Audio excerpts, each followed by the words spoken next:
All right, good morning, boys. What's up? I'm finally back home for the trade recaps. Made around $1,800 on 3 evals today. Yes, I'm still on evals. And yes, I'm undefeated for the last few days. I need to make $12,000 on these evals in order to pass them. So I am taking them very slow. Like I said, I'm currently on Alpha Futures. If you're going to use Alpha Futures or Tradeify, use code ALE for the best discount. Now, let's get straight into the trade recap for you guys. Coming into market open, I was extremely bullish. I also lost my voice, so I know I sound like an idiot. You don't have to tell me, okay? Um, Coming to market open, I was bullish. Why am I bullish? Well, coming off last week, we're still rejecting a daily gap. On top of that, on the 4-hour time frame, we are bullish. We close above this high. 4-hour breakup structure to the upside, creating a bullish 4-hour order block. Now, we are trading in a bearish 4-hour order block right now, but I don't really care much about that. Let's look at the 15-minute. We can see new week opening gap right here, right? The gap that price created once the new week opened, we tapped into it and then we pushed higher from there. Now, ideally, price does want to fill it before going up. But from what I saw, we tapped into it and we are pushing higher. Let me check if ES fully filled it. Jesus.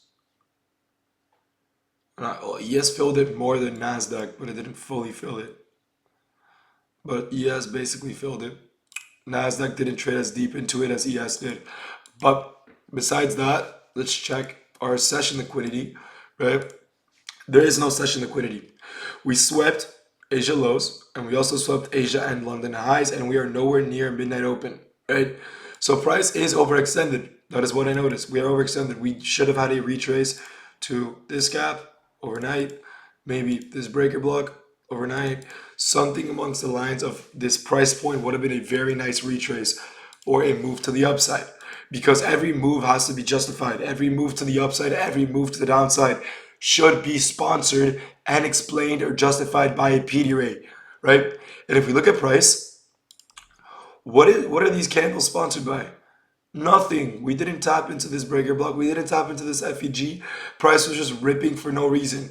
You want it to be sponsored by a hourly gap, by a hourly breaker block, maybe a tap into equilibrium, but no, we don't get any of that. Not even this 15-minute gap is stuck here, right? What I do notice is we begin to push higher here, right? Where was I going with this? Sorry. On the 5-minute time frame, I'm obviously extremely bullish. I'm bullish to this high and this high, and what I notice is we end up getting a 3-minute order block and a 1-minute breakup structure displacement sort of scenario. This does not have a name, but we did create a CISD and a breaker block with this high right here. I just really like the displacement we got here, right? Targeting this internal high. So I did enter at 929 right here. Long on my evals, like you see here, made around 1.8K across all 3 accounts. So it was a $5,400 day. Not bad at all, if I'm being honest. Pretty happy with that. You see right here, 3-minute order block with a 1-minute displacement to an internal high. Great model, created a CISD. Now, what would I really have wanted press to do? Tap into one of these 3 15-minute FEGs pre-market. That would have been ideal. Maybe even tap into this 5-minute FEG. That would have been ideal, right? I would never have taken this trade on live funds because it is not sponsored by a PD rate, where this move is not sponsored by a 4-hour or by a 1-hour gap or order block or breaker block or CISD. It is literally just price overextended, right? But sponsored. The entire move in general is sponsored a bit by NWOG.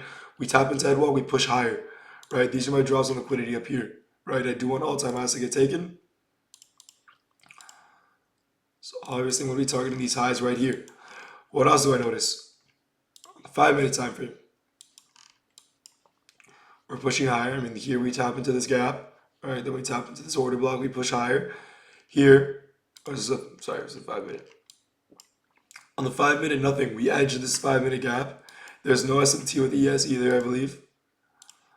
There is a 3-minute gap, and then from there we break above this high, right? What does that make this? When you break structure above the last move to the downside, order block. We respect it to the tick. And look at that reaction from it. Beautiful. This is what my trade is based off. Very, very simple internal model. If you guys have any questions about my model or want to learn this system, feel free to work with me. I'll leave a link in the bio. Any questions about this trade? Any questions about this trade? Any questions about your trade? Feel free to ask them. I will be there to answer. I hope you guys have a blessed fucking day, and I will see you boys tomorrow.